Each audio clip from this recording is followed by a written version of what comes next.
Sahabat-sahabat yang kukasihi dalam Tuhan Yesus, Maria, dan Yosef. Pada hari ini kita akan melihat dalam Injil Markus di mana Yesus menyembuhkan orang pada hari Sabat. Kemudian Yesus masuk lagi ke rumah ibadat. Di situ ada seorang yang mati sebelah tangannya. Mereka mengamati Yesus kalau ia menyembuhkan orang itu pada hari Sabat, supaya mereka dapat mempersalahkan dia. Kata Yesus kepada orang yang mati sebelah tangannya itu, "Mari, berdirilah di tengah." Kemudian katanya kepada mereka, "Manakah yang diperbolehkan pada hari Sabat, berbuat baik atau berbuat jahat, menyelamatkan nyawa orang atau membunuh orang?" Tetapi mereka itu diam saja.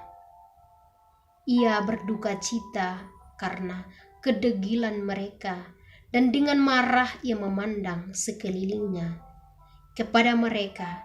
Lalu ia berkata kepada orang itu, "Ulurkan tanganmu." Ia mengulurkannya, maka sembuhlah tangannya itu. Lalu keluarlah orang-orang Farisi dan segera bersekongkol dengan orang-orang Herodian untuk membunuh dia. Sahabat-sahabat yang kukasihi dalam Tuhan, mari kita melihat kembali ayat 3. Kata Yesus kepada orang mati sebelah tangannya itu, "Mari, berdirilah di tengah." Mengapa Yesus menyuruh orang cacat ini untuk berdiri di tengah? Agar semua orang bisa melihat dan dapat memperhatikan dia. Sebab dia membutuhkan pertolongan kita. Ini juga Yesus mau agar dalam hidup kita harus memperhatikan, menolong orang yang membutuhkan pertolongan kita. Sebab kadang dalam hidup kita sulit untuk memperhatikan orang cacat atau menolong orang yang membutuhkan pertolongan kita. Jika ada orang yang datang mengetuk pintu untuk meminta sesuatu, sebelum kita menolak dia, marilah kita merenungkan dan melihat kembali pertanyaan dan kata-kata Yesus. Berbuat baik atau berbuat jahat? Menolong nyawa orang atau membunuh orang? Jika kita mau berbuat baik atau menyelamatkan nyawa orang, mari kita harus menolong orang tadi yang mengetuk pintu, yang datang meminta pertolongan kita. Mari kita melihat Injil Matius yang menyatakan bahwa sesungguhnya segala sesuatu yang kamu lakukan untuk salah seorang dari saudaraku yang paling hina ini, kamu melakukannya untuk aku. Matius bab 25 ayat 40. Dan mari kita melihat kembali Injil Markus ayat 5. Yesus berkata kepada orang itu, "Ulurkanlah tanganmu." Dan ia mengulurkannya, maka sembuhlah tangannya itu. Mengulurkan tangan artinya hendak memberi bantuan pada orang yang membutuhkannya. Mengapa Yesus menyuruh orang cacat itu untuk mengulurkan tangannya? Sebab Yesus mau memberikan sesuatu kepadanya, yaitu kesembuhan. Ketika orang cacat itu mengulurkan tangannya, mendapatkan rahmat dari Yesus.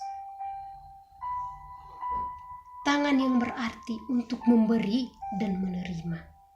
Di sini Yesus memberi teladan kepada kita, sangat praktis, bahwa setiap orang yang datang meminta sesuatu, kita harus mengulurkan tangan kita kepadanya. Dan sebelum kita menyuruh dia atau orang yang meminta pertolongan kepada kita,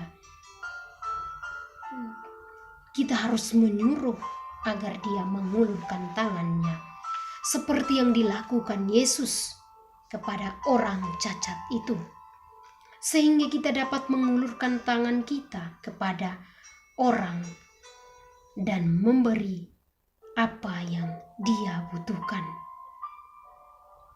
Dan di sini pasti dia merasa bahagia bila ia sedih. Orang itu akan sembuh bila ia sakit. Orang itu akan tersenyum bila ia tidak tersenyum. Orang itu akan kenyang bila ia lapar, dan lain sebagainya. Sahabat-sahabat yang kukasihi dalam Tuhan, ini yang disebut dengan berbuat baik dan menyelamatkan nyawa orang.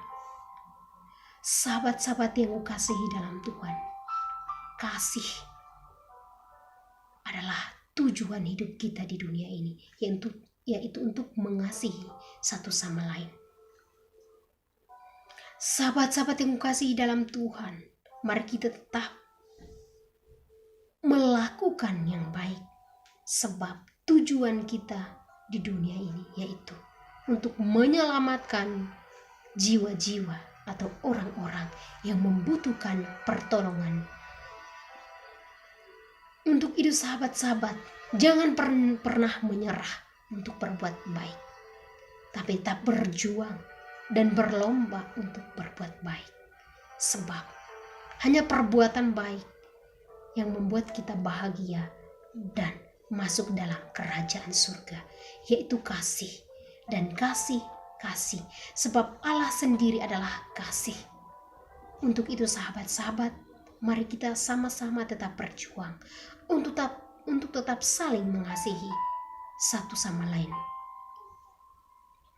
Terima kasih Yesus, Maria, dan Yosef. Tuhan memberkati.